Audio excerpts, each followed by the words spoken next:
Topik kita hari ini adalah chapter 10, judulnya presentasi karya ilmiah. Pendahuluan, presentasi karya ilmiah adalah tahapan penting dalam proses komunikasi hasil penelitian. Di sini peneliti memberikan kesempatan untuk diberikan kesempatan menyampaikan ide, menjelaskan temuan, dan mempertanggungjawabkan proses ilmiahnya di depan audien yang kritis seperti dosen, penguji, rekan sejawat, maupun masyarakat akademik. Lebih dari sekedar menyampaikan isi skripsi atau artikel, presentasi adalah momen yang strategis untuk menunjukkan kapasitas intelektual, kemampuan komunikasi, dan kepercayaan diri seorang akademisi. Sebuah penelitian yang baik dapat kehilangan bobotnya jika disampaikan dengan cara yang buruk, dan sebaliknya. Presentasi yang meyakinkan dapat memperkuat kepercayaan audiens terhadap penelitian yang dilakukan.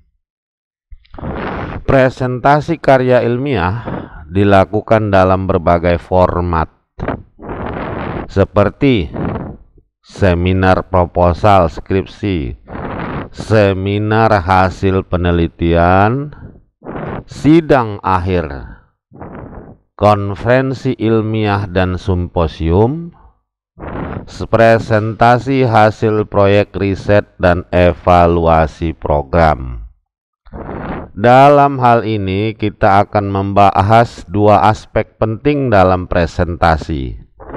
Satu, teknik menyusun dan menyampaikan presentasi akademik yang efektif. Nah, ini penting sekali nih. Ya, menyusun dan menyampaikan presentasi akademik. Kedua, kiat dan strategi menjawab pertanyaan dalam seminar atau sidang akademik. Nah, ini juga harus kita tahu, di mana nanti saat sidang kita tidak asal-asalan menjawab. Teknik presentasi akademik. Makna dan fungsi presentasi. Presentasi bukan hanya isi tulisan, tetapi merupakan penyampaian hasil pemikiran secara ilmiah. Dapat diuji, ditanggapi, dan didiskusikan. Jadi, fungsi utama presentasi itu satu, menyampaikan isi dan temuan penelitian secara sistematis. Dua, menunjukkan penguasaan materi dan metode penelitian. Ketiga, membuka ruang gerak, ruang kritik. Ini penting. Jadi jangan kita merasa penelitian atau tulisan kita itulah yang paling paten. Jadi kita yang namanya penulisan ilmiah wajib di-challenge, wajib ditantang, wajib dikritisi karena dia ilmiah dalam konteks akademik. Keempat, melatih komunikasi ilmiah. Nah, ini juga ya, kadang-kadang kita pintar berbicara tetapi pintar berkomunikasi. Komunikasi kita bukanlah komunikasi ilmiah. Dan yang terakhir di sini, mengasah keterampilan reflektif dan responsif. Jadi kalau kita terbiasa berpresentasi, khususnya yang akademik ya, kita refleks dan respons pola pikir kita. Nah, inilah yang kayaknya memang perlu kita kembangkan untuk tahap selanjutnya. Nah, komponen dalam presentasi akademik terdiri dari Satu, pembukaan. Kedua, isi utamanya. Ketiga, penutup. Hanya 3 bagian. Ya, pertama, pembukaan. Diwajibkan kita menyapa atau memberi salam kepada peserta. Kedua, kita perkenalkan diri kita. Ketiga, juga jangan lupa beritahu judul karya ilmiahnya. Keempat, latar belakang dan masalahnya. Ini kalau saya melihat latar belakang itu paling penting dalam sebuah karya ilmiah. Tapi disampaikan dengan ringkas. Isi utama. Jadi tinjauan pustaka disampaikan ini bab 2 biasanya. Dan kerangka teori atau konsepnya. Metode penelitian ini di bab 3-nya. Hasil dan pembahasan ini di bab 4. Yang terakhir kita sampaikan kesimpulan dan saran-saran. Ini berada di bab 5. Nah, bagian yang terakhir adalah bagian penutup. Apa itu? Kita menyampaikan ringkasan inti. Selanjutnya menyampaikan implikasi atau rekomendasi. Dan ketiga, berikan ucapan terima kasih setelah kita presentasi. Dan yang terakhir, kita sampaikan bahwa kita siap menjawab pertanyaan sehubungan dengan presentasi karya ilmiah kita tersebut. Nah, dalam mempresentasikan karya ilmiah, tidak lepas dari namanya slide presentasi. Jadi, ada tipsnya. Pertama, gunakan desain sederhana dan profesional. Jadi kalau yang namanya presentasi ilmiah, tidak perlu banyak sekali atribut-atribut di dalam PowerPoint kita. Dan satu lagi, warnanya netral. Dan fontnya jelas bisa dibaca, tidak terlalu kecil, tidak berwarna menyolok, dan tidak sesuai komposisinya. Ya, yang selanjutnya, hindari terlalu banyak teks di dalam satu slide. Nah, ini yang kadang-kadang kita nggak paham. Presentasi sering dijadikan hanya memindahkan karya ilmiah, dalam hal ini bisa skripsi, bisa tesis, ke dalam PowerPoint. Jadi sering saya jumpai seperti ini. Hanya dia pindahkan saja isinya ke dalam PowerPoint. Akhirnya presentasinya tidak menarik dan nampak dia tidak menguasainya. Yang ketiga dalam membuat PowerPoint, buat diagram, buat grafik, buat gambar untuk mendukung narasi. Jadi tidak hanya kata-kata, alangkah baiknya dia berupa gambar atau grafik saja. Beri judul di setiap slide-nya. Nah, jadi jangan nggak ada judul.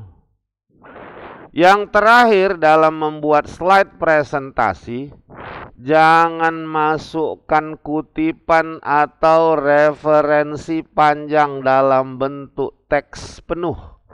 Nah, ini kemarin di dalam sidang-sidang saya lihat seperti itu.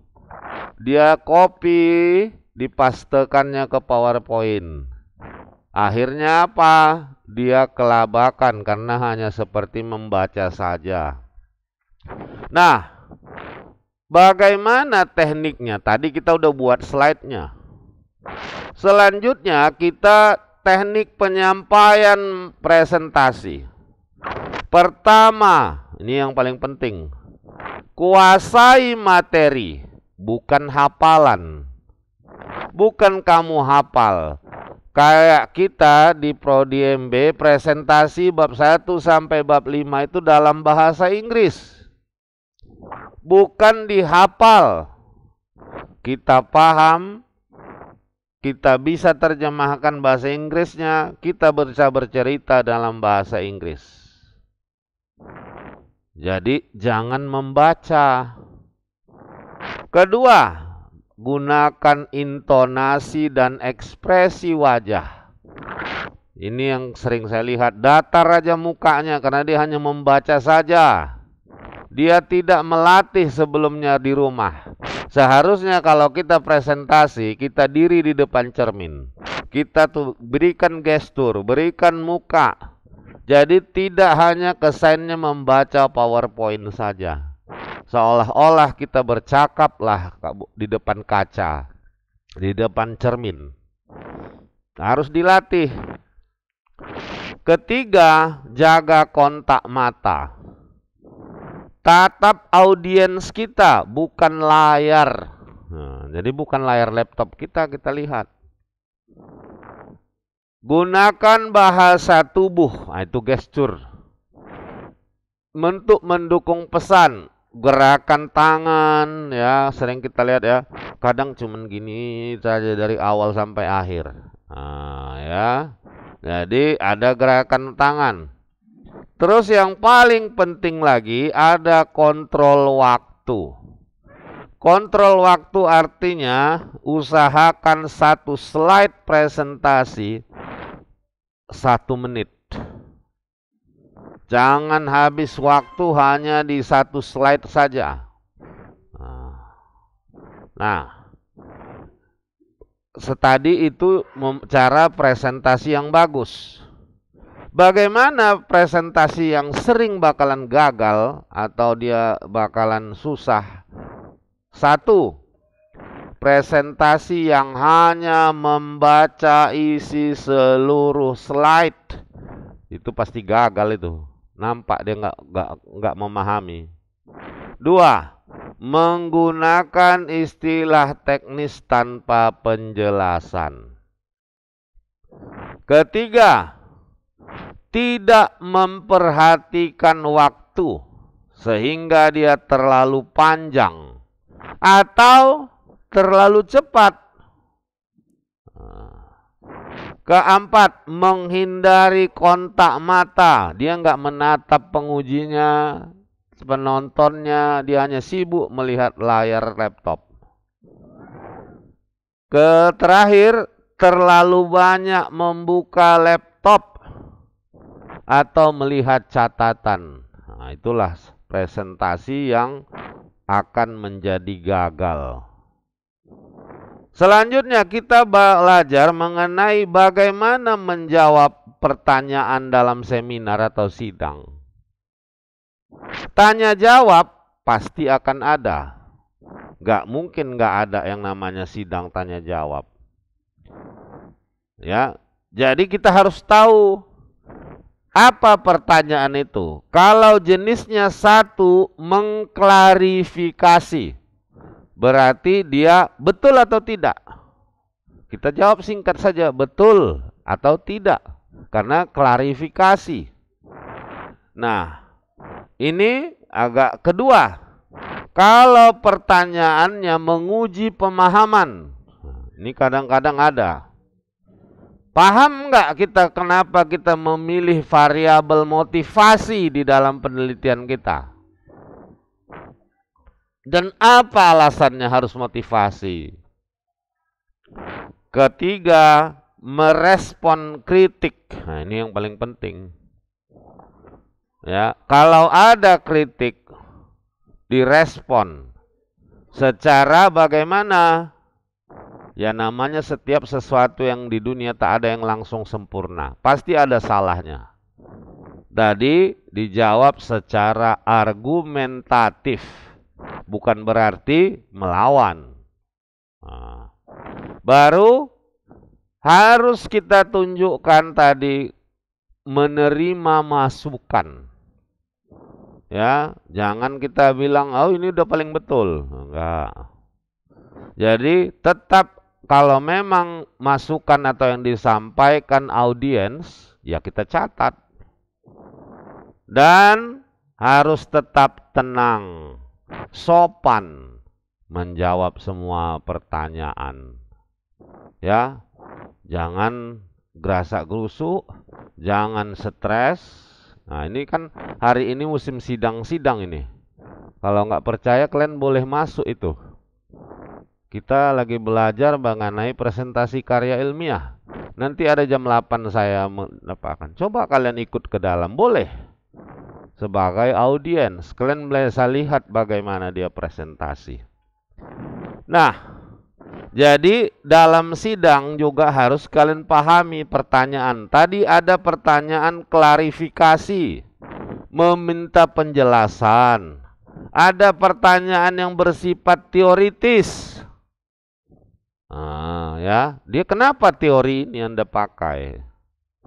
Ada pertanyaan yang bersifat metodologis. Metode yang Anda pakai bagaimana?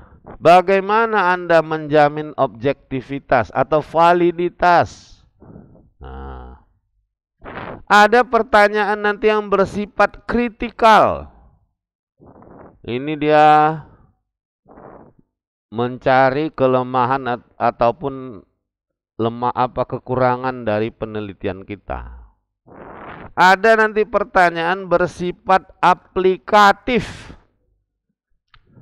Nah, ini sering di akhir biasanya. Apalah aplikasi dari penelitian ini terhadap kehidupan masyarakat sehari-hari?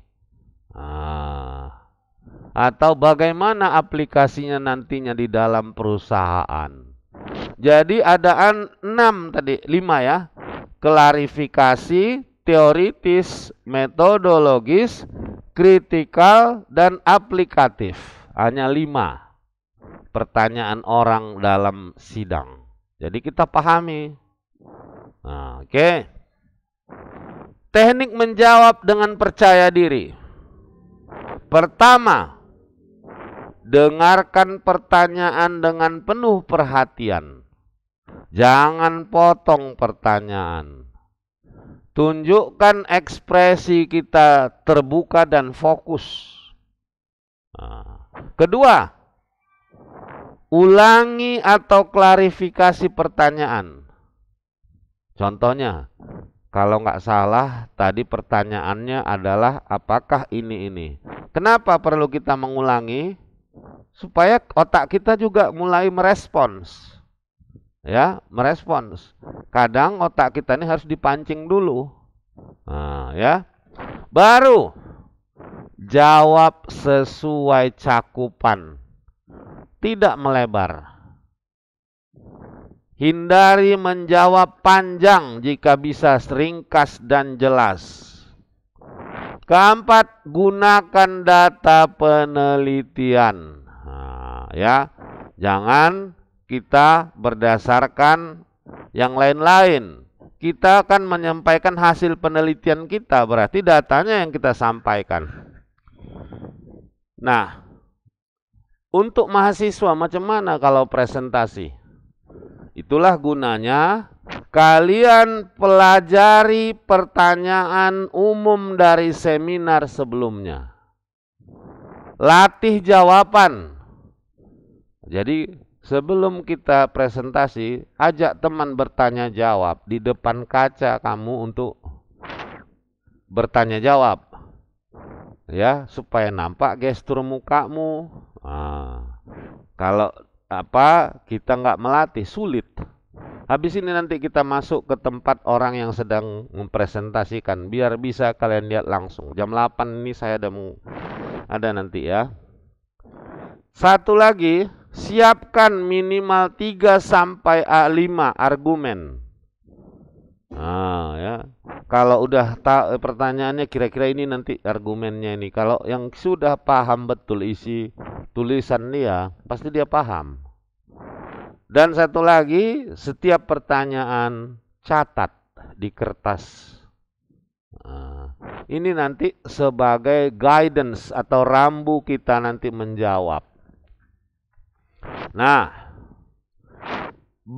gunakan bahasa yang sopan, ya, bahasa akademik dalam menjawab. Nah, ya, contoh,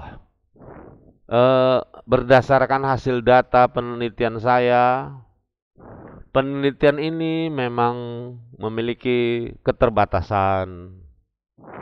Nah, pertanyaannya bagus sekali. Nanti akan saya coba memperbaikinya. Nah, ya. Terakhir sekali, penutupnya pelajaran kita.